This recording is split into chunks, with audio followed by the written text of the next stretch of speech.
గద్దెలనే చేసి గుంపు గట్టొస్తుండ్రు తోడెల్ల మందలుగా తొడగొట్టి సాగాలి రా తమ్ముడా మన కోసమే బతికే జననేతకు మనము తప్ప ఎవరున్నారు రా మనమే సైన్యమై కదలాలిరా గెలవాలి సాగటి సమరం పేదోళ్లపై పెద్దోళ్ల యుద్ధం సిద్ధమై మన శబ్దమే వింటే కొడుకులకు చెమటలే పట్టాలేరా జగనన్న జెండనే ఎగరాలిరా ఏం తక్కువ చేసిండురా రాజన్న కొడుకు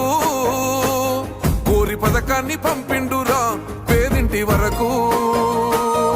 ఏం తక్కువ చేసిండురా జగనన్న మనకు వైసీపీ జెండెత్తి పోదామురా ఆ గెలుపు కొరకు ఈ ఎన్నికల్లో మీరు వేసే ఓటు కేవలం ఎమ్మెల్యేలను ఎంపీలను ఎన్నుకునేందుకు వేసే ఓటు మాత్రమే కాదు ఈ ఎన్నికల్లో మీ ఓటు